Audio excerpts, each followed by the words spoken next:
Sebastian, what is happening, sir? Matt, what's up, brother? It's good to be here, man. Thanks for having me.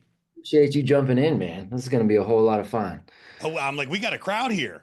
We got a Uh, crowd, man. Let's This is how go. this is how we roll. I'm super interested to get your take on all this, man. This is the Yeah. first you and I have gotten to do this, and this is how we roll with our episodes every week.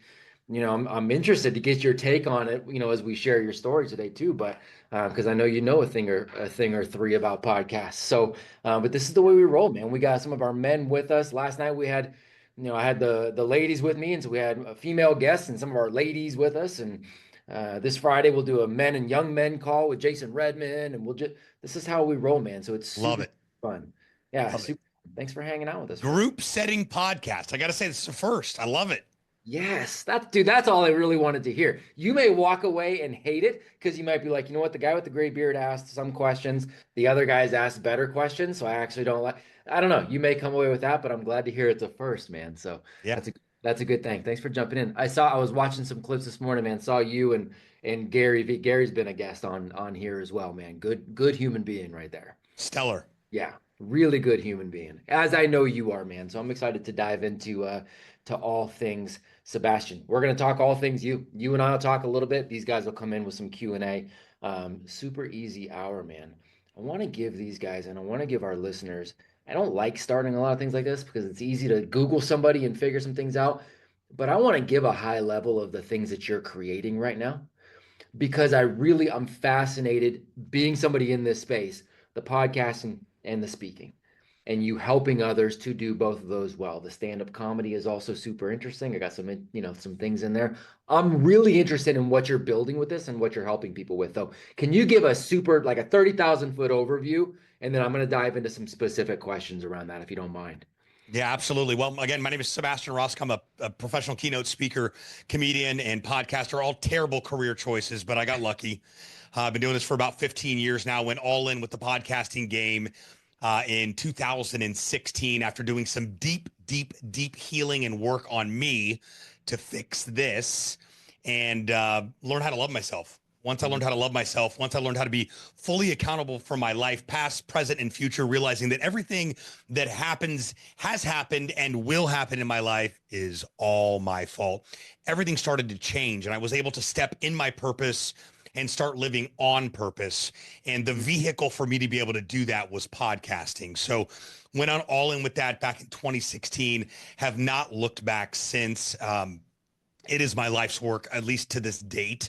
It doesn't feel like work. I have the unique gift and opportunity to help people step into a completely different version of themselves because they started a podcast, which is just the vehicle. It's who Mhm. do you get to become because you made that decision. So the work that I do is extremely fulfilling, getting people to go from, well, I'm not really sure that this is my thing, or the inner critic is in overdrive, and being able to silence the inner critic and really step in to who you were designed to be is the work that we get to do. And again, it's just done through the means of podcasting, but there's so much more than just a podcast. And that's really the most exciting part.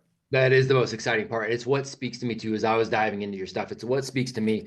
The men that are here, we have what we do with the organizations. We've got our various mentorship programs, and then we also have everything comes together at our physical campuses as well. So one of the things that everybody does, whether it's the men, the women, the teens, the parents of the students that we have at our campus, we talk about who are you, who do you need to become? Because if you become the person you need to become, you will do the things that you need to do to get those things done, right? It's that willingness to step into the transformation. And you're right. There's a number of different vehicles that you can use to step into this. So seeing you speak to that, I'm like, man, this guy is speaking our language.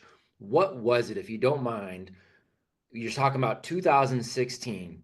What was it for you that made you go, okay, I've got a good grip on Sebastian? Was there a defining moment kind of thing, a series of events where you're like, all right, I got to get a grip on who Sebastian needs to be?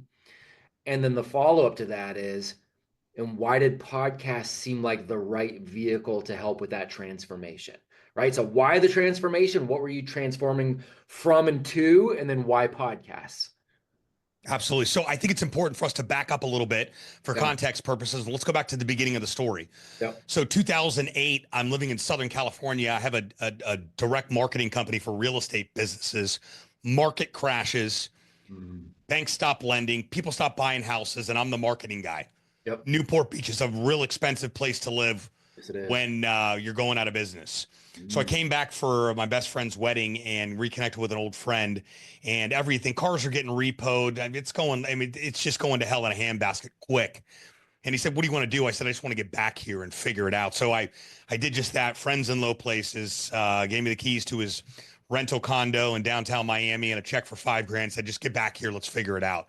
Mhm. So from 2008 to 2010, I don't think anybody knew what the hell was going on, and neither did I. I was pretty much a non-contributing member to society, even though I still tried to like figure out what was next for me. I was still in full-blown victim mode. Woe is me. I kind of got to the top of the mountain and then I bounced back to the bottom. What am I going to do? And in 2010, I had this awakening moment, and I said, I need to go see Tony Robbins. So I Mhm. called a friend of mine that worked for Tony at the time. She gives me all the details for Unleash the Power Within that would be happening that July in Long Beach, California. Gives me all the details, hangs up. I hang the phone up and I go, cool, I have all the details. I have like $6 to my name. So I don't know how we're going to make this happen, but the intention is there. Well, she calls me back about an hour later and she says, Sebastian, I totally forgot that my best friend lives on Miami Beach and she's part of Tony's core team of 6 and she travels the world with him. Now, at this time, I thought, what in the hell could I possibly bring to the table for this individual at this point in my life? But then I said, wait a second. You're looking to get to a Tony Robbins event, probably a good person to know. You have absolutely nothing going on because you're in full blown figure it out mode. Why not? So we meet up for a drink that Friday on Miami Beach, and we were together for about, I would say maybe 10 minutes. And where I'll never forget it, we went to TGI Fridays because I knew I could afford Fridays. I didn't know about a steakhouse because if she Yeah. was hungry and wanted more than one drink, we were going to be doing dishes. So I Bro. said, let's go to TGI Fridays. Maybe there'd be some BOGO margaritas or something. So we're sitting on Miami Beach on Ocean Drive. I'll never forget it. And she looked at me and she said, Sebastian, what's next? And I said, I don't know. And she looked at me. Remember, I'd known her 10 minutes. She looks me dead in the eyes and I quote and said, Sebastian, that is a fucking problem. Mhm. And I thought to myself, who is this chick telling me what I'm doing with my life is a Mhm. problem? And she's using my favorite word to tell me that. So I humble myself again. And I said, she travels with Tony, works with Tony, and you have $6 to your name. You might want to stay curious. And I said, so what do you mean? And she says, I'll tell you exactly what I mean. And this is where this is where everything changed, Matt. She said, let me ask you another question. Who's missing out? Because you're not showing up. Mm. Mm. She said, you withhold, I've known you 10 minutes and you harness so much talent and energy and you have a gift that can radically change people's lives and you don't know what's next for you. Mhm.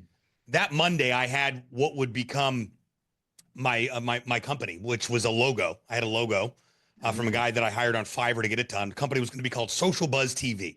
I was going to be an on-air personality. We're going to create online content on new media, and then we're going to help people better understand the power of social media. Mhm. So I started running around town, no idea how we're going to make money, but the desire and that dog was back. So I said, you know what? I got a bus pass and a skateboard, and we're just going to keep showing up. I threw a bow tie on one day. I looked myself in the mirror and I said, you know what? I can go out in public like this and I can take myself seriously or not. But we've got to stand. I think it was Steve Martin said, be so good they can't forget you. And I never Mhm. forgot that. And I continued to tell myself that if you make enough noise, someone will come knock on your door. That includes the police after 10 p.m. Mhm. So I start running around town, going to networking events, and I'd say, hey, Matt, can you just let me into your event for free? I've got this flip cam and I'm going to do a video recap of your event. I'll give it to you for free. Just let me into your event and then tell all your people about me. Who says no to that? Who says no to the guy in a bow tie with a camera? No one. So after a while, I started hosting my own networking events. And then I was like, wait a second. I saw Matt at my last event. He's got a pretty cool brand. I'm going to ask him if he wants to set up a banner at my next event, and I'll tag him on social media. I'll include him and interview him on the video recap, and I'll charge him $250 to do it. And then I would host another event, and I would say, I'm going to go find formats now. Now I'm making $1,000 event. Then I said, wait a second, now we're going to take it a step further, and I'm going to go around the corner here to Morton's, host my next event, and I'm going to let them know I'm going to host my networking event down here in the bar, but I need the room upstairs tomorrow morning because I'm going to host a social media boot camp. And I'm going to charge you $55 to attend that boot camp. And for 3 hours, I'm going to tell you everything I know about social media and what you need to be doing with your brand. I'm going to fire hose you. And then what I didn't know was that people would say, hey, Sebastian, that was great information, but how do I do all this? Can you help me with this? And I said, absolutely. And you're like, how much is it? And I'm like, how much you got? That's right. So at that point in time, $300, $500, if you had a checkbook and a budget, you were my guy or gal. So I actually birthed the Social Buzz agency on the back of just showing up. The power of it, right? And then in addition to that, started cultivating these relationships. And now I was making money. Shortly after that, I got the opportunity to write my first book, Social Media Sucks, if you don't know what you're doing. I was at the National Speakers Association conference for the first time, knowing I want to become a professional speaker. I need to get around people who are already doing it. So I showed up there. I got introduced to what would become my publisher, Advantage Forbes Media now, guy by the name of Adam Whitty. Said, have you ever thought about writing a book? I said, I thought about writing a book every day, but I'd rather wake up in the morning, punch myself in the face and eat my pillow than write another chapter. He said, what if you could what if you could talk your book? And I was like, my guy, I can talk till the cows come home. He said, great, because we have a talk your book program. I said, great, how much is that? He said, it's $25,000. I said, do you have a social media strategy? He says, no, but we're thinking about launching one because we definitely need to. I said, yeah, you're connecting with business owners and speakers. You definitely need to. I tell you what, our 12-month social media strategy program is $24,000. Why don't we just put a deal together and barter? He goes, you know what? I think we can. A week later, we had a deal. I bartered my first book for $25,000. Unbelievable. Shortly after that, I had a friend reach out to me and say, hey, you need to meet this guy named Gary Vaynerchuk. And I'm like, Gary, who? He goes, yeah, he's got similar energy as you. Like, this guy's going places. He wrote a book called Crush It. Go read the audio book. And I'm like, I don't have any money. He goes, log into my Audible account, download the MP3, put it on your iPod. Dating myself now. So I did that. I started listening to it. And Gary was very accessible in these days. So I started reaching out to Gary and asking him questions. And we forged an incredible friendship and mentorship. And he helped me better understand exactly what it takes and where we're going with all this. And that launching a personal brand, that your personal brand in perpetuity is your reputation. And I never forgot that. And then he also told me that authenticity trumps likability. I thought, wow, these are valuable assets for me to take with me.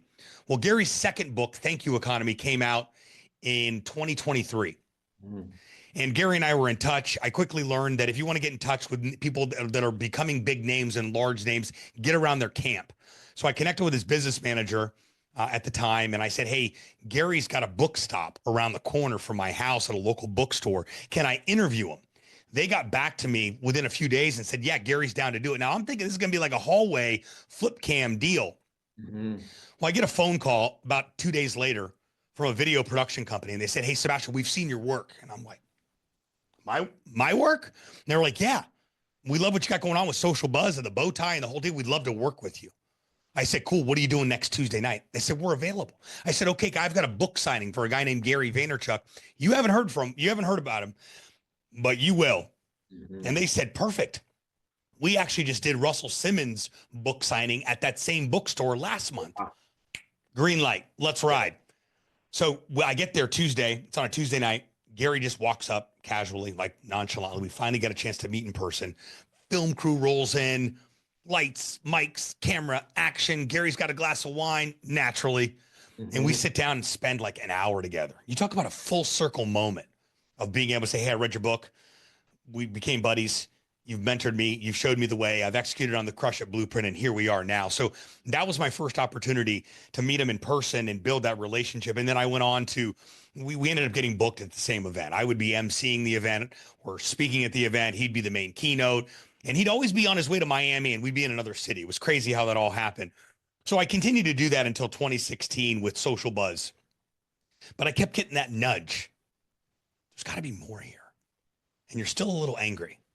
We got to figure this out. Like, why are you so angry? So why are you an asshole? And why is there more? So as the more curious we stay, the more clues start to reveal themselves. The more dots start to connect. The more dots start to line up. And that's exactly what happened.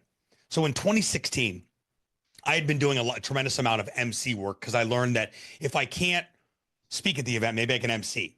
Mm-hmm. And I was afforded the opportunity that really got my big break, if you will, with an event called the Traffic and Conversion Summit with digitalmarketer.com with Ryan Dice. I DM'd him on Twitter, said, do you need a guy in a bow tie to rock your stage? He goes, actually, we do. Can you call me tomorrow morning? And he booked me on the spot. And next thing I know, I'm in front of 5,000 people in San Diego. What? Can't make this stuff up. But it was very labor intensive and I wasn't enjoying it. It was very humbling as well because I thought that they were booking the Sebastian Rusk for the event. Little did I know, I was a hired gun to do one thing: show up, do my job, shut up, get your check, and go home. Yeah. Yep. And I learned that humbling process, but I also said, I want to be the star of the show. I want to be the star of the show, but I have to earn it. And I don't think I'm going to do that. And I also want to make massive impact. And I don't think I'm going to do that by just entertaining as an MC. So in March of 2016, I decided that I wanted a girlfriend. Careful what you ask for, gentlemen. So I hopped on Tinder when it was still a dating app. Don't at me. And I met a girl. And March 1st, 2016 in downtown Fort Lauderdale, we met. And first thing she says to me is, I'm in this personal development program and I love it. And I'm like, let me tell you about personal development. Tony Robbins walked on fire twice. Landmark Forum graduate. What I didn't tell her was that I would go to these events and then I would come home and I wouldn't do shit with what I learned. Zero implementation. Yep. And she was very adamant about me checking out this course. And obviously first timer in the world of personal development and the work, as we would call it. And 2 weeks later, I really liked her. I really dug her. And she signed me up for the course. And she's like, you're going. And I'm like, no, I'm not. She's like, yes, you are. Listen, you're going or I'm going. Pick one or I'm out of here. Kind of an ultimatum. So her job was clearly to get me through those doors and to be that vessel to get me through those doors. Because she broke up with me in the middle of training, as if personal development isn't hard enough. Let's throw a little heartbreak in the mix, can we? Yeah, right. But it was a 2-part program, long weekend, 3-day weekend, and then a 5-day, Wednesday to Sunday, starts at noon, ends on or around 1 or 2 a.m. So I was like, this is craziness. Even though I had done similar work with Tony and with the Landmark Forum, this was way different because this first part 1 was, let's just figure out what's going on. One of the first things the instructor said is, how you do one thing is how you do everything. So we're here to figure out what's going on and we're here to dissect the story that you've been telling yourself. So I was like, okay, cool. I can dig it. Familiar. The story runs it. What really happened? The truth. I got it. And they ask us as part of that part 1 process to take out a big poster piece of paper and some markers and write down in a couple words who we are. So I pulled out a marker begrudgingly. I'm like, oh, who am I? And I wrote down, I'm a powerful, lovable, authentic leader. This time I'm like, yeah, sure you are, bud. Mm-hmm. And when I came out of part 1, I started to believe that a little bit more. And then part 2 happened. And part 2 is where you really go in and you rip all that shit out of you. Everything, all the disbelief, all the stories, the blame game, your parents, you don't know what they did to me. You don't know what happened. All of it gets completely eliminated because you own it. And that's your opportunity to step into your power. And I didn't really still understand that at that time. But when I graduated from both part 1 and part 2, I knew one thing. I now know how to love myself. I didn't hate the work I was doing. I hated myself. Mm-hmm. I now love myself. I made a lifelong commitment to myself to love myself, because when I love myself, I attract other people that love themselves. And I also teach the world and those around me how to love themselves. Mm-hmm. Secondly, the story and the blame game on my dad did this, my stepmom did this, my childhood was this, ends today. I picked up the phone. I called my dad and I said, Dad, I forgive you. I got my power back. I love you. You're the only dad I have. Although our relationship is compartmentalized, because that's the best way of me loving you, you're still my dad, and I love you. He's like, huh? Love you too, son. People don't understand it, but that's okay. It's not there for them to always understand. It's for us. Mm. Forgiveness is not about the other person. It's Mm. about us. And here I'm going to say something real unpopular. And this may trigger a few people. Good. True forgiveness is waiving the right to ever bring it up again. And a lot of people can't do that. You know why? Because you don't know what they fucking did to me. Yeah. Hey, I'm here to offer you an opportunity to consider, maybe, just maybe, what they did to you is completely irrelevant. Yeah. What you're doing about it is the relevant part. So got done with the course, learned how to love myself. 2016, I took half the year off, lived on a line of credit. I don't know how that happened, but God provides when you need it, and well, all the time, but specifically when you need it. And it was another pivotal time where I'm like, okay, time to get up, dust ourselves off. We got over the breakup. We got through the course. What's next? We don't want to MC. We don't want to do the social buzz work anymore. We don't want to wear a bow tie anymore. So what do you want to do? Mm. So I said, well, let's just take some massive action. Let's go rent a desk at a co-working space and let's just see what happens. Let's start phasing out social buzz and figure out what's next. Well, as luck would have it, I run into an old friend of mine that had a internet radio show in that co-working space. And I was like, well, what's that? She couldn't really explain it to me. And I said, you can just start a podcast. She's like, I don't know how to do that. Walk me down to my car real quick. Let's continue this conversation. And walk her down to her car. Remember like it was yesterday. She poked me in my chest, which was okay because she was cute. And she said, why don't you create something to help people start a podcast? Mm. And the antennas, boom, once again went up. And I said, this is it. I've been figuring out a way. How do you leave the digital marketing space and still stay in it? What an oxymoron, huh? Ding, ding, ding, ding, ding. Podcasting. Went back upstairs to my rented desk, took out 2 sheets of paper and a pencil, and I wrote out the Podcast Launch Lab, a turnkey podcast launch solution to take business owners from idea to iTunes in 90 days or less with our proven podcast launch solution so they can network with people they want to do business with, increase sales, get their content game in check, and become a better communicator. And I literally have not looked back since. The only thing that started to change drastically is I stopped taking on new social buzz clients, phased out the existing clients, and went all in with podcasting. Now, this is 2016. The resistance was real. People were telling me that were the closest to me, no one wants a podcast. No one wants a podcast. Here we are, some 9+ years later, have turned this into a multiple 6-figure agency. I'm living in my purpose on purpose, enabling other people to do the same exact thing because I made some non-negotiables for myself. I said, I'm no longer emceeing anymore. I'm no longer wearing bow ties. I'm no longer doing work that I hate. What I am doing is 3 things: keynotes, speaking, comedy, and launching podcast. If it's not those 3 things, I'm just not leaving the house. And I got to say, man, it's worked out so far, and I'm not even close to being where I want to be or making it. Making it to me is I've made more money than I can ever spend, and I'm making a global impact and for generations to come. And we're getting there. I believe I'm well on my path. But Matt, that's my story, and I'm sticking to it. Freaking rad. So rad. I want to hug you in almost like in a weird, like a long way, like a cuddle more. Yeah. I love it. I love every dang bit of that, man. I love I am doing this and figuring out who I am, but it's the variation of I am also no longer doing this. Those boundaries, those left and right boundaries that come with clarity of making the decision. That is one of, like, Naval Ravikant, one of my favorite humans of all time, talks about how hard it is to decide what you want to do. And I love those questions. Who's missing out because you're not doing what it is you're supposed to do? Sure. Who's missing out on that? Figure out what it is that you're going to do and create those left and right boundaries around that. I really, really like that. I also, so I'm curious on this, the stepping into truly what you said about forgiveness. I love that definition. I don't know if I've ever heard it. We're probably 700 episodes in. I don't know if I've ever heard anybody with that definition like that. That truly loving yourself and getting to that point, have you seen that become something that has made it easier for you to accept when people don't love you back?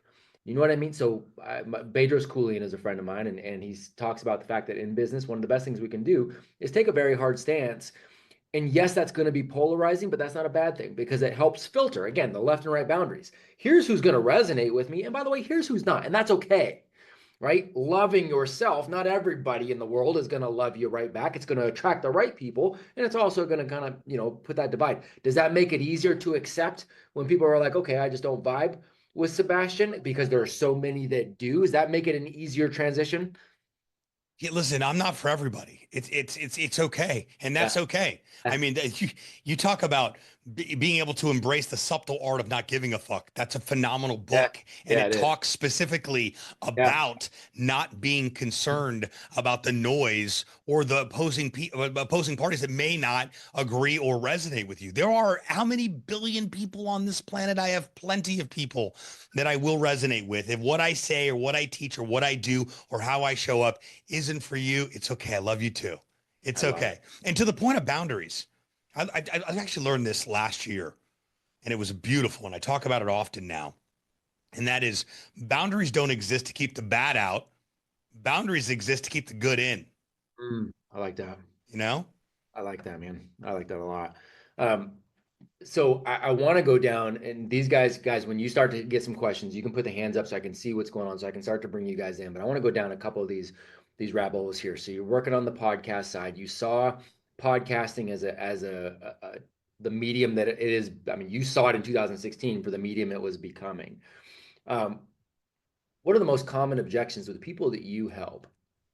What are the most common objections they have for jumping into podcasting, or what are the most common, I guess, excuses they give as to why they can't? And I ask that with an assumption because I see a lot of people that say they want to start a podcast and really they just want to go on there and say something once. They've got one thing they want to say. They want to say it one time behind a microphone and they're like, I'm out, right? It's not necessarily a curiosity or a, so like, what are some of the most common excuses you hear from some of the clients that you've got to kind of shift their identity on when it comes to the podcast side? I'm pretty aggressive when it comes to excuses. Yeah. So if you come to me and you're like, well, I really should start a podcast, or I want to start a podcast. A lot of people, Tony Robbins talks about people talking about what they should be doing. They find Yeah. themselves shooting all over themselves. That Mm. happens a lot. I'm here to tell everybody today, no one cares what you should be doing. No one cares what you used to do. They care what you're doing right now and why you're doing it. So I offer them the same question that I was offered 15 years ago. And who's missing out? Because you're not showing up because you were so engulfed in your bullshit and your excuses that you can't get out of your own way enough to realize that somebody else is missing out. You're Mm. literally keeping yourself on the bench and out of the game because of your excuses. There's Right. never going to be there's never going to be a good time. You're never going to be ready. If you're waiting for money to be funny and cows to not moo and the sun to not come up, you're going to be waiting a while. There is no perfect time. Imperfect action, along with massive action, Right. solves a tremendous amount of life's problems. So I usually just say, Matt, if you came to me, you're like, I really should start a podcast. I just don't know. And I'm going to say, how much longer can you continue to go on with that narrative? Good. Because somebody's missing out. Good. And if you're okay with that, hey, that's on you. I'm That's right. not, though. I can't help you. That's right. So if No. you're ready to win and you're ready to get into this game, make some impact for not just yourself, but those people that get an opportunity to experience you and what you'll create with the podcast, let's have an intelligent conversation about what's possible. If Good. not, totally cool, man. Totally cool. This isn't the place. Good for you, man. I love that. How have you seen the evolution of podcasts? So like 2016 to now. And when I say evolution, have you seen any big changes in hosting podcasting in general that you're like, okay, this was an interesting shift and I think that's going to, create some shifts later on. And then for yourself too, as far as consuming, because that's an interesting thing too, right? So I've probably given 1,000 keynotes in my life. So it's an interesting thing of the evolution of myself as a keynote speaker and watching other keynote speakers and who I pay attention to and the subtleties of the different styles that I see that are impactful. And you got kind of there was the whole TED Talk, sort of moving the TED Talk style, but then there are some that lean more into the comedy style. And then there are some that I've seen, I'm watching the evolution of speaking too, while continuing to speak. Podcasts, same sort of thing. There's this evolution. What are some of the patterns you've noticed in terms of podcasts as they come out and the evolution of you as a consumer for maybe what podcasts you're listening to and and start to kind of attach to? So quick history lesson. So podcasting came on the scene in 2002. That's wild. Was created by Apple. The name podcast was coined because it was a cast to be listened to on an iPod, hence podcast. Yep. So before, there was no way to be able to listen to these things. It was an audio file up. So a podcast by definition is an audio file uploaded to the internet to be consumed auditorily. And then, so, Jobs and the Apple team were able to figure out, hey, here's how we get it done. And then we introduced RSS feeds, and RSS feeds made it a lot easier for that to happen. And there was a lot of initial interest. It was like, well, this is different. Podcasts. Yeah. Radio is probably on its way out eventually. This is something new. Then it started to fade a little bit. Then in 2008, that Serial true crime podcast came out. And everybody was interested because true crime became still is one of the biggest podcast categories out there. And then, in fact, that series, where they told the story and discussed the case of that murder case or whatever it was, the guy ended up getting out of prison and the case got overturned based on all the fact finding that was done through that podcast. Now we really had people's attention, specifically in the true crime on there, but it still wasn't really there. Yeah, I started my first podcast in 2010 on a platform called Blog Talk Radio, and it was an online platform, and they gave you an RSS feed. You probably remember it. It was back in the day, and so I started doing that. I was real off and on with it, and then podcasts started to fade again a little bit, and then 2016 the conversation started to happen again, because then Rogan started, and larger names started to get in here, and it's continued to evolve. Now, if you're a celebrity and a big name, it's almost a no-brainer to have a podcast because it's an amazing way to, number one, there's no red tape. You do whatever you want, keep all the money. That's number one. Number two, it's multifaceted when it comes to repurposing the content. Now, I will say I don't believe in this whole notion of a video podcast.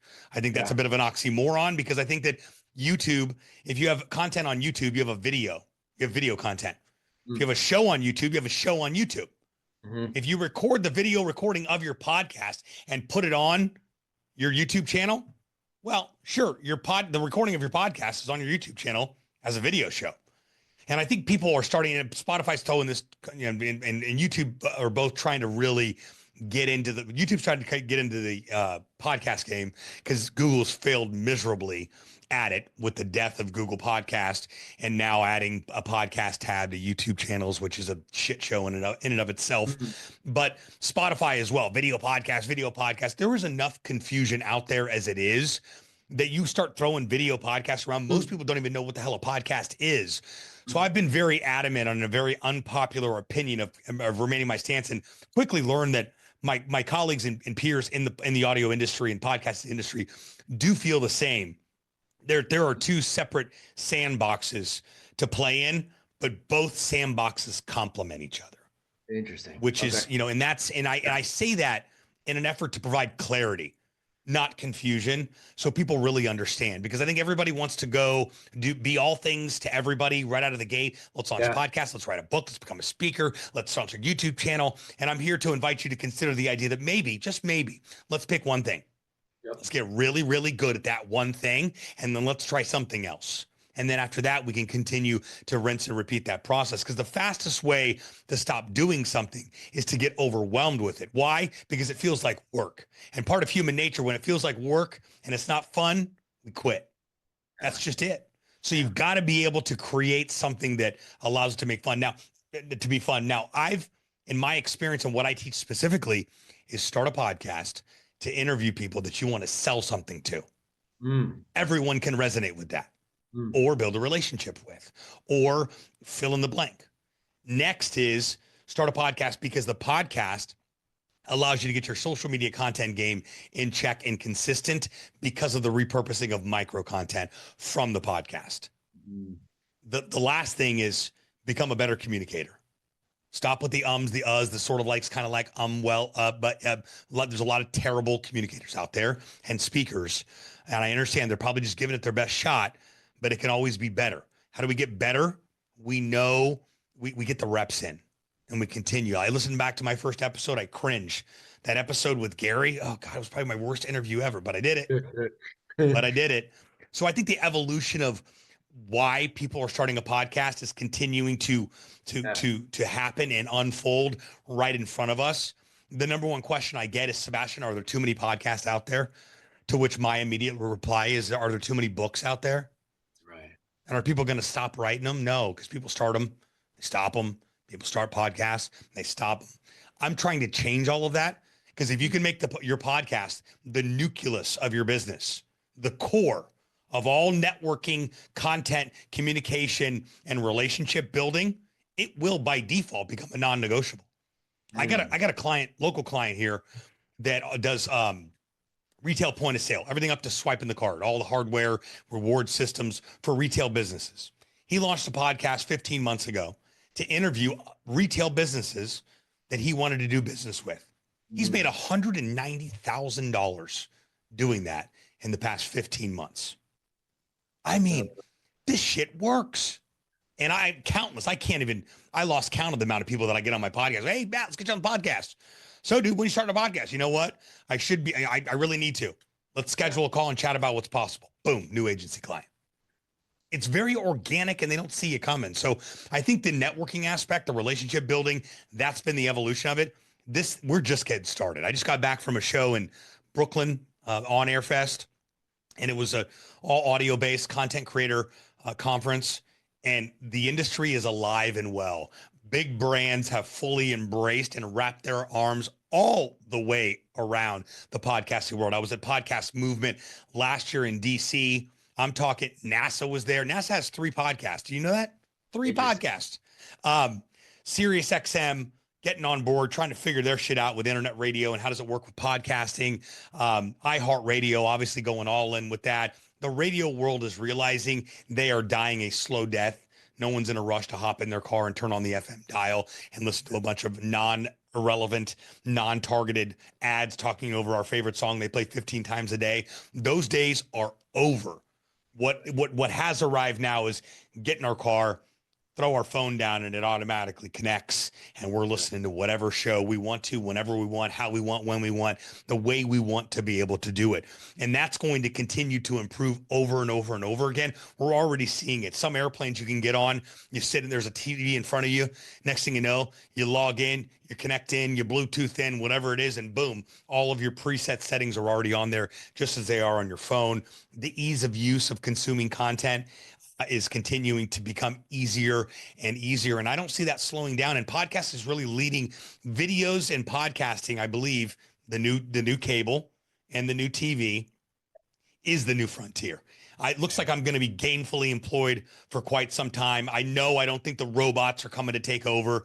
AI will simply make this life a little easier, but we're never, ever, ever going to not crave more human connection. If you don't believe me, let's just back up to 2020 when we couldn't fucking wait to hug somebody. Right, man. That is right. So good, man. KG, I see you up there. I'm going to get you in just a second too. There's a couple just pure curiosity. Who do you like to consume? Are there podcasts that you religiously listen to, or do you dabble? Like, what does that look like for you as a consumer of podcasts? Yeah, Theo Vaughn lately has my full attention. Theo's As a hilarious. fellow comedian, the guy is just, I mean, he doesn't, Yeah. he's just, Yeah. the shit he Theo's comes up great. with is incredible. Of course, got to be a fan of the GOAT, Joe Rogan, Sure. first one to do it, and just one of the best interviewers in the game.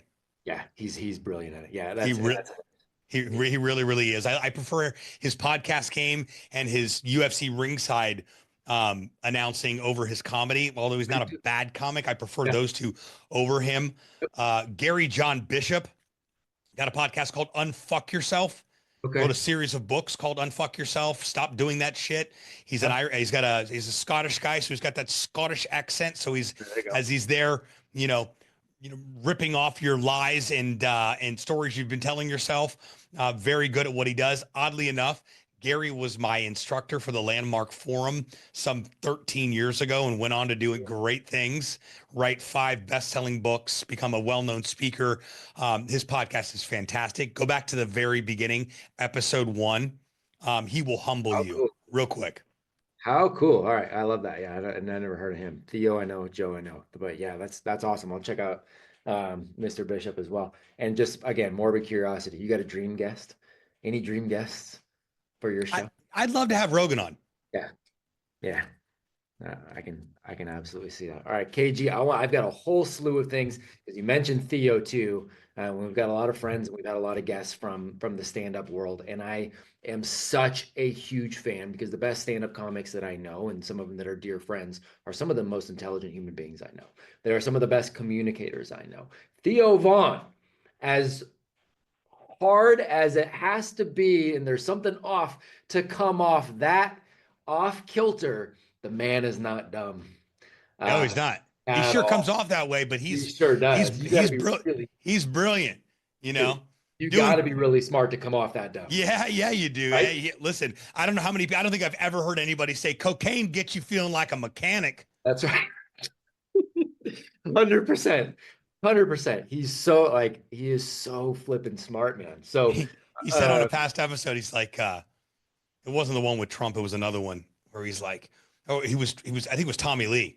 okay. He's like, man, yeah, man, some of those nights get crazy. You with people you're doing cocaine with, like it'll be like 6 a.m. You're giving your email address to a dolphin, Yeah. you know? Dude, I love that dude. If you guys, if you never heard Theo, and Theo, we're gonna try to get Theo in here too. He's that guy he is something else, man. Yeah, he is. He Yeah, is. he is. And Brian, and I want it, so I'm gonna get these guys in, but I want to go down because Brian Callen is also a dear friend of mine, one of my favorite comics, brilliant human being, and so I've got a million ways that I want to go because the fact that you've got the podcast, the keynote speaking, and the comedy, and I can already tell through. So let me tell you, I was terrified of comedy. That's why I started doing it.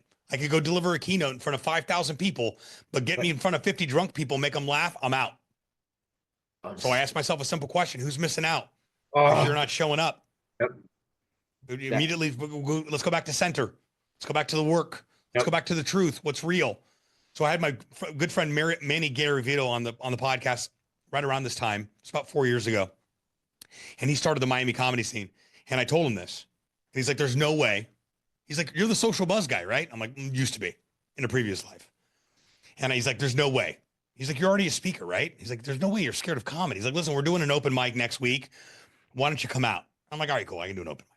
Let's do 5 minutes. Let's see what I had done. I dabbled a little bit. I'd done it like once before.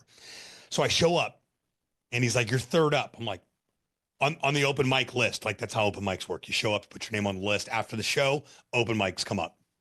And he goes, no. You're in the showcase. And I was like, this guy set me up. Well, I had been writing with an absolutely brilliant comedy writer at the time. He would never do comedy, but he was a brilliant writer. And the part of Miami that I was in was heavily populated by Venezuelans. So he's like, why don't we write a bit about you dating a Venezuelan that used to live in that area, and that all she fed you was empanadas, and all she talked about was wanting to get married because she needed papers. So we wrote this whole bit about me dating a Venezuelan that fed me empanadas that wanted papers, and that I brought her to jury duty one day, and she thought we were getting married, and I ended up having her escorted out of the courthouse. And I absolutely crushed a 7-minute set. And from that on, I was like, I got it. And then I did one for my mastermind group that I'm part of, Apex in Dallas. I rented their theater out for the night after one of our meetups, and we turned it into a comedy club.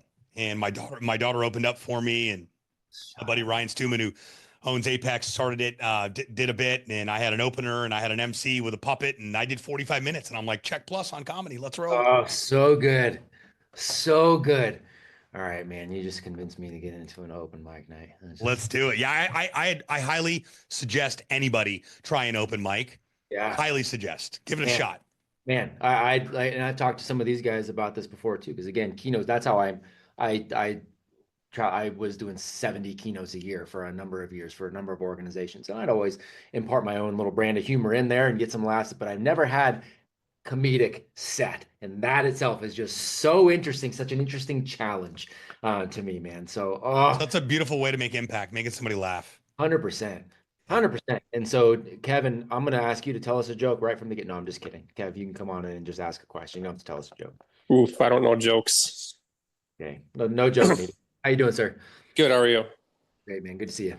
Mr. Russ, thanks for coming on today. You kind of already answered one of my questions about whether or not the podcast world is too saturated. But I had another question too. How much more difficult is it for random Joe on the street to start his podcast versus like a Tom Brady or Aaron Rodgers that already have that name recognition? So a lot of people focus on who's already doing something out there and they compare themselves, the comparison game, whether it's a large name or, well, I'm not that person. And I like to say we need to put the goggles on, the tunnel vision goggles on, and realize that we're creating something for us. I'm going to launch a podcast for me and my community and those I can impact. I don't care how many podcasts are out there. I don't care what Joe's doing, Mary's doing, Bob's doing, Jimmy's doing. I care about what I'm doing. I'm creating a category of one for me because I said so. So the power of declaration and knowing exactly who you are and why you're doing what you're doing resolves all of that. So it doesn't matter what everybody else is doing out there. Now, I will say one of the biggest mistakes people make when starting a podcast is trying to do it all themselves, the do-it-yourselfers. And that is not sustainable. Record the podcast, edit the podcast, chop up the content, upload the content, get it out there. I'm exhausted just thinking about it. So I don't care if you read my book, go to my YouTube channel, go execute on your own with a VA or freelancers. Do not, and I repeat, do not do any of the work yourself. You have two jobs: interview people, go find out who you want to talk to next, post the clips on social media. That's it. And that's why our agency exists, is because I've continued to whittle away at everything that would require something to feel like work for anybody. We specialize in busy people, busy professionals, want to start a podcast, don't know how to do it, want to get there yesterday, want to work with the best, don't want to lift a finger, just want to be the star of the show. And those people are the most successful with their podcast and do the most with it. And guess what? They don't even need a podcast. So what's that say for the rest of us? Does that make sense? That's a good word. So Yeah. I'm not saying you can't start a podcast on your own. You can, but it's not going to be sustainable. Pod fade, don't get past 7 episodes. The reason why is because, well, it became work. And when it feels like work, it's not fun. And when it's not fun, we quit. It's really good. Does that help, KG? It does. Thank you, sir. Yeah, you got it, man. Thank you. Good question, man. Yeah, it's interesting. I was talking to one of my trusted consultants is my 9-year-old son, and where I was talking to him yesterday, and it's just this concept of work needing to feel like play for us as adults to keep going. And it's so interesting because he goes, yeah, and he goes, and a lot of times when I go to play, I say I'm gonna go work on something. That's interesting. I'm like, that is interesting. For young people, it's so true. I see them get really engulfed when it's like, I'm not going to just go play with Legos. I'm going to go get to work on what I'm building with these Legos. It's so interesting. Like they want to see it as work. And then as we get older, we transition, we want to see that work as play. And I think the reality is we just see the intersection between the two. And when it's something like that you can just inherently dive into, that's it. That's a sweet spot, man. Yeah, somebody told me something a long time ago and it ruined me. They said, if you want to have a lifestyle business, you have to have a lifestyle. Bingo. So I started to build my business around my life, not the other way around. Not the other way. Good. Now I do whatever I want, when I want, with who I want, where I want. And if it doesn't feel like fun, and if it's not a fuck yeah, it's a nope. Yep. We call that sovereignty and freedom around here. Yeah, man. I like your style. Logan. Hey, morning, Sebastian. Appreciate your time, man. My pleasure, Logan. What's good? I wanted to touch on a little bit your definition of forgiveness. And I feel like for a friend, but I'm asking for my wife. So my wife has a pretty broken relationship with her mom. I'm just curious if you had any insight or recommendation on how you got to the point to where you were able to make that phone call to your dad, like how I could help my wife get to that point. I just couldn't go on any longer holding that burden of knowing that I'm just sitting here holding so much resentment. I just want to kick this guy in his face. How much longer can you do that? Because that shit will fucking kill you. Someone told me, that's what I learned in the training. That's how we had an exercise where we had to beat on pillows. And they said, get it all out. Because I'll never forget it. The instructor looked like the lunch lady. Remember her with the freaking hairnet? Oh, I'll never forget this lady. But she was there for a reason. She said, get that shit out because it will fucking kill you. Literally. And I thought, wow. You ever heard that quote? You know, holding resentment towards someone's like drinking poison and hoping somebody else dies. It's the same thing.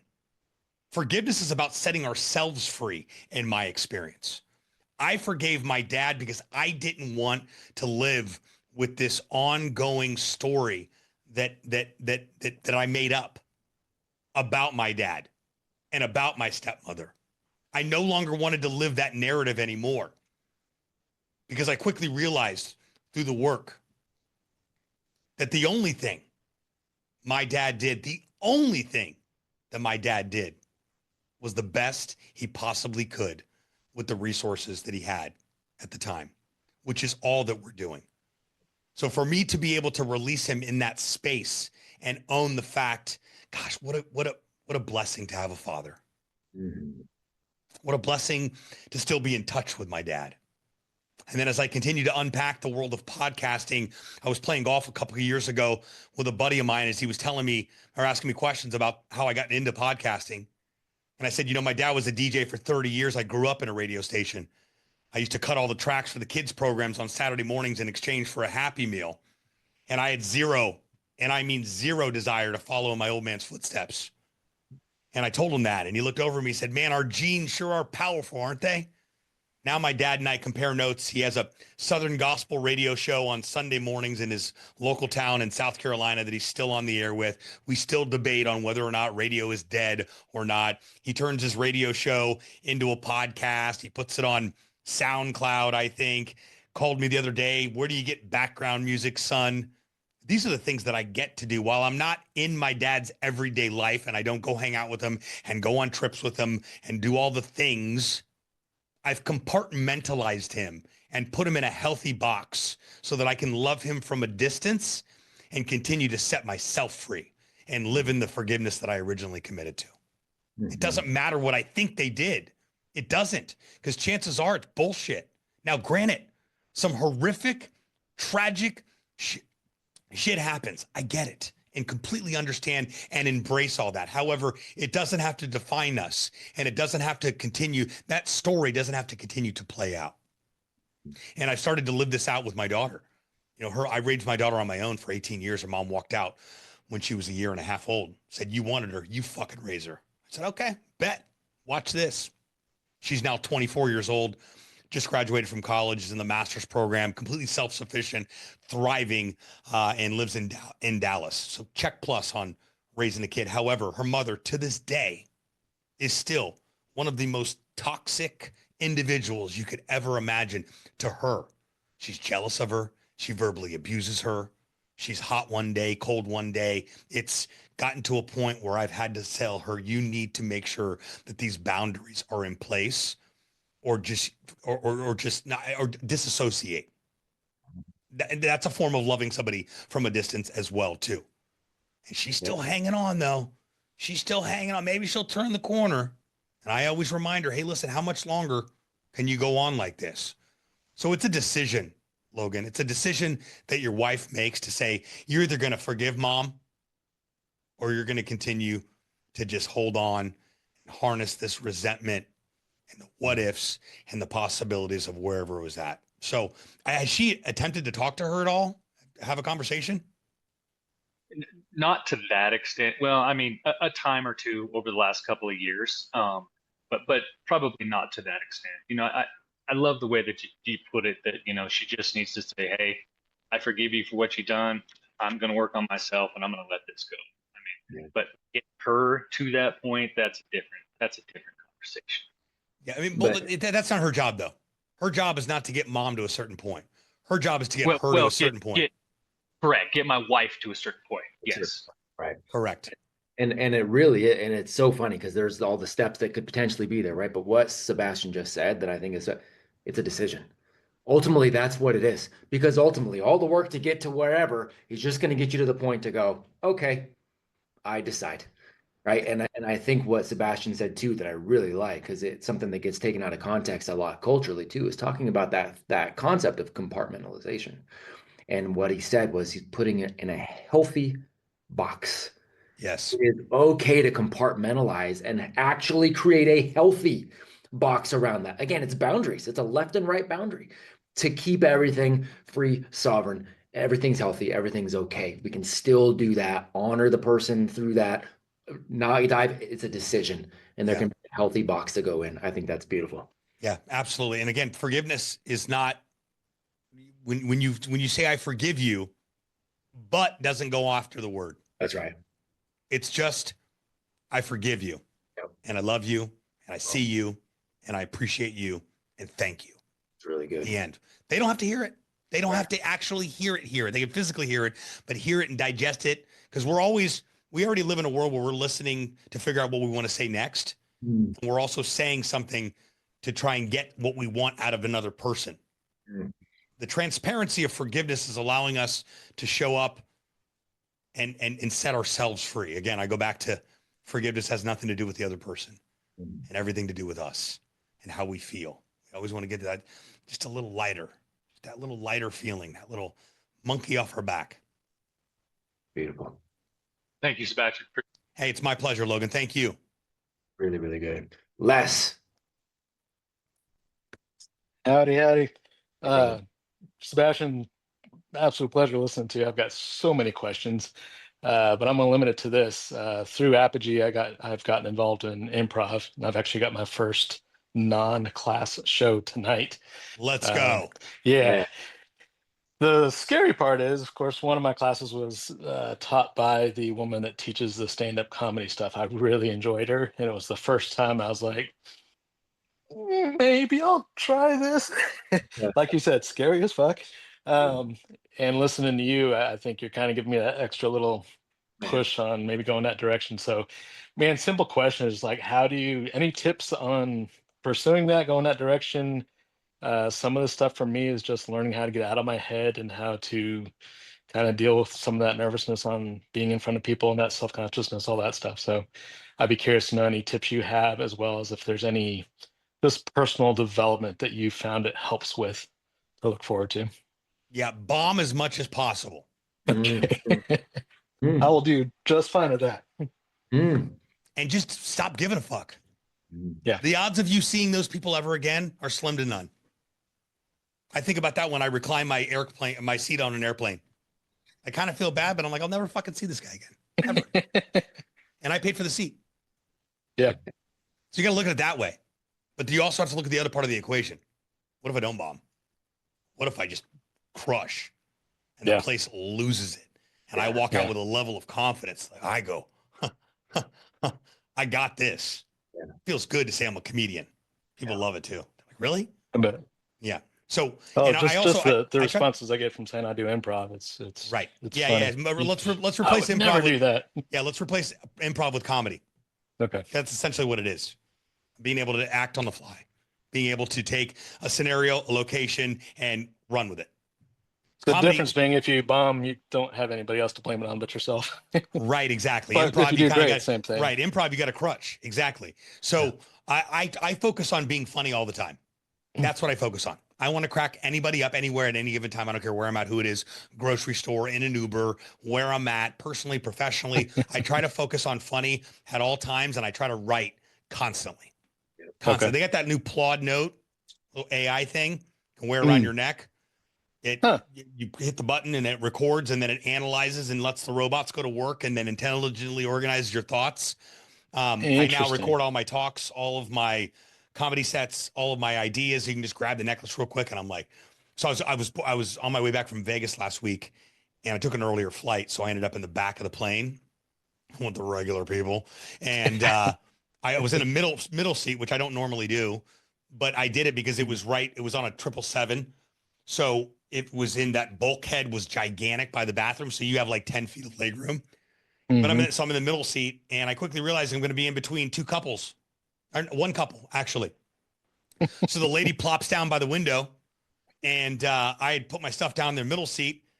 Then the guy walks up, and I said, "Hey, sir, do you want to switch seats so you can sit next to your lady?" And he looked at me and he said, "Fuck no, I've been with her for 3 weeks. That middle seat's yours." So I stopped, I turned my plot on, and that was the beginning of a great joke. Yeah, Of a 100%. like, and you know why? Because it's so relatable. So Yeah. what I did, in addition to writing the joke, was that I told a story on social media, and everyone's cracking up. Why? Because everyone's been on vacation with their wife for 3 weeks and been like, "Nope, you can sit next to her." Everybody's had some similar experience of being with their significant other for an extended amount of time, and by the Mhm. time they get home, they're ready to run away from home. So relatable stuff. So everyday life, like what happens in your life every day that's comical, that you see, that are funny, the ideas. Because remember, the creativity doesn't last, and the momentum doesn't last when you're in mode of creating stuff. So you gotta strike while iron's hot. You gotta get in there, and you gotta say, "Hey, listen, here's the beginning of the joke. I'll come back to it later." Okay. So getting that notation out and to be able to refer back to it later. Yep, absolutely, Okay. absolutely. So And by good. the way, Matt, I wanted to give my Instagram link, Yeah. and also a link. Well, they're both kind of one and the same because my links are on my Instagram. But my Instagram is at podcast suck, just like my name is here. I don't say that to gain new followers. I say that because I want to stay connected with everybody, and I want you guys to use and leverage me as a resource. In the event anything I've said today resonates pertaining to you starting a podcast and you've gotten the nudge, if you will, that is reason in and of itself for you to start a podcast. So if you want to chat about what's possible, I'll talk to anybody for 15 minutes about what's possible. You may or may not be a fit, but there's a link in my bio, and I'll give the link to Matt as well, for you to book that call. This is not a sales pitch. I just want to meet you, get to know you, and find out if your ideas are even valid, and maybe be able to identify some blind spots and help you better understand what you don't know that you don't know about the world and what's possible with podcasting. So Matt, if it's okay with you, I'll drop those links in the chat. Please do. I got it in there. I want to include it in show notes. I want to get it to these guys. We'll put it internally because this will go to all the guys that weren't able to make it live too. So I want to make sure that everybody's got that stuff. 100%. Sure.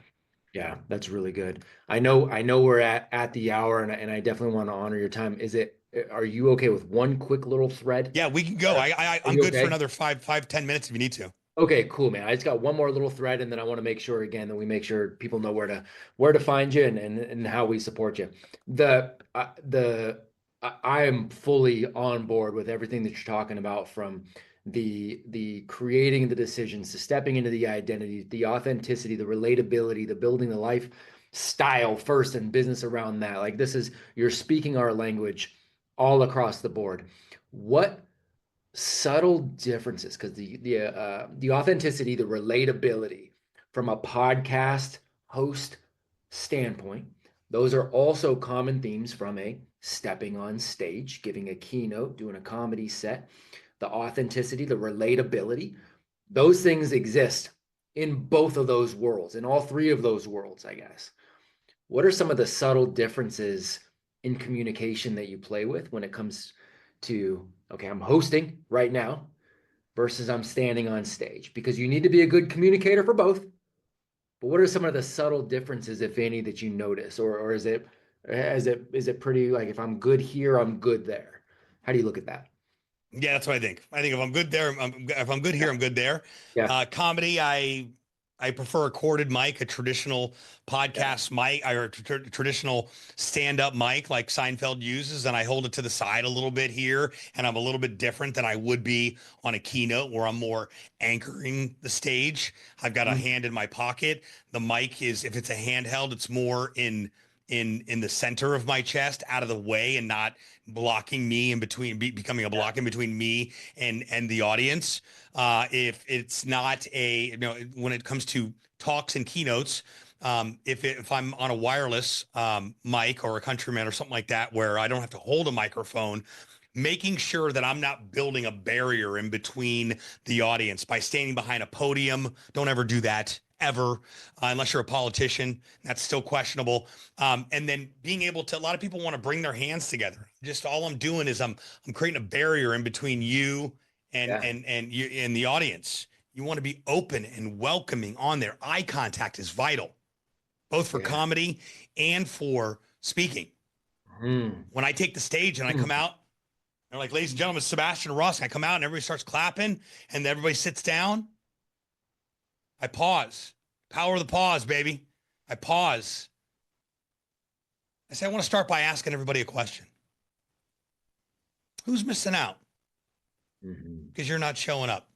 And I'm looking every person I possibly can dead in the eyes because I want to speak into the depths of their soul. I learned that from preachers, best salesmen on the planet.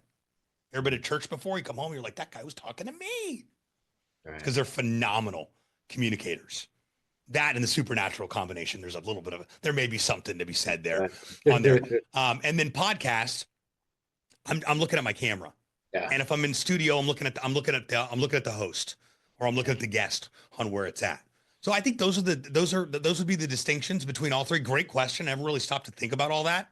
But I try to, you know, one of the main things is not to be, I didn't start comedy to have a Netflix special and have a comedy career. I did it to bring it back to the keynote stage and to the podcast mic and to just be funny. Because I tell you what, if you're hosting a live event and you have keynote speaker number one, and then you've got Sebastian Rusk, keynote speaker and comedian that can roast your attendees at the cocktail party the night before, I'm getting the gig every time. Because you can't argue with funny. It's like, it's just something that everyone resonates with and wants. It's being able to facilitate it correctly. If I'm like, man, I already know who I am as a speaker and the gifts and what I provide and offer people. I can make them laugh too. It's game over. So yeah, those are the main distinctions. And then I take those two components, bring them back to the podcast mic.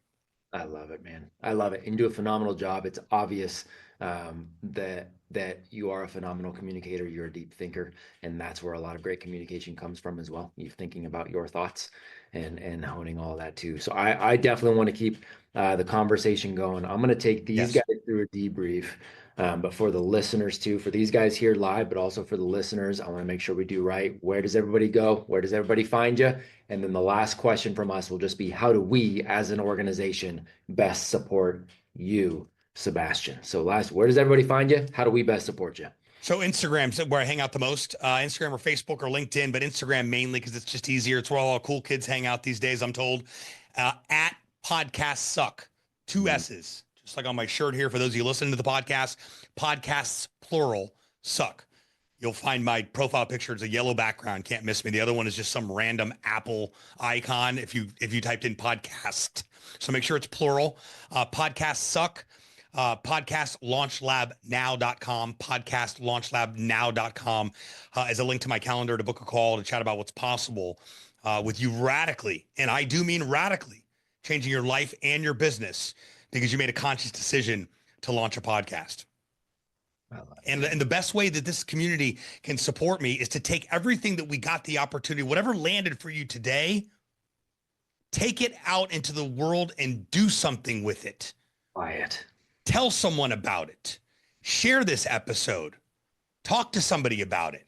Have a conversation with your partner, your wife, your spouse, your kids of what showed up for you. How are you thinking differently because you had the opportunity to experience Sebastian Rusk? What does that do? And again, I'm just a guy trying to make my mama proud. I'm humble. We all put our pants on the same way every day, one leg at a time, baby. So there's no ego here. This is absolute, complete confidence. I am damn proud of who I am and who I've become and who I'm continuing to become and what I get to do in this beautiful experience that we get to call life. So the best way to support me is to take what you've learned today and go out and do something great with it. The second thing you can do is hire me to launch your podcast. That's the second best thing you can do. And if you've already got one, maybe you know somebody about it. Maybe you know somebody who wants to start a podcast. Send them my way. My entire business thrives on my speaking business, referrals, and the grace of God. So any way you can support that, I would be eternally grateful and humble for doing so. So Matt, I so appreciate this opportunity, and Ulysses and team for putting this together. They've done a phenomenal job with our PR campaign, and I'm just so grateful that I get to do this. I used to pray about these days. Now here they are. I'm so glad they reached out, man. I'm so glad you were a no-brainer when I started diving in. I'm like, this man's speaking our language, and you're doing work. You know, one of the best things, and I've said this to a few of our guests over time, and one of the best things anybody ever said to me, Seth Godin said to me, "Hey, man, you're doing work that matters," and I took that as one of the best things anybody's ever said to me. I want to say the same to you. You're doing work that matters, and I'm really really grateful. I'm gonna take these guys through a debrief. I will reach out to you here in a little bit and just connect, man. I want to keep the conversation rolling. So, brother, Let's do that. I look forward to that. Thank you, my brother. Thank you, other brothers, for being on the call today as well. It's been my distinct pleasure and privilege to serve all of you. Remember, somebody's missing out because you're not showing up, and the best, and I do mean the best, is yet to come. Peace. Honor, brother. Thank you.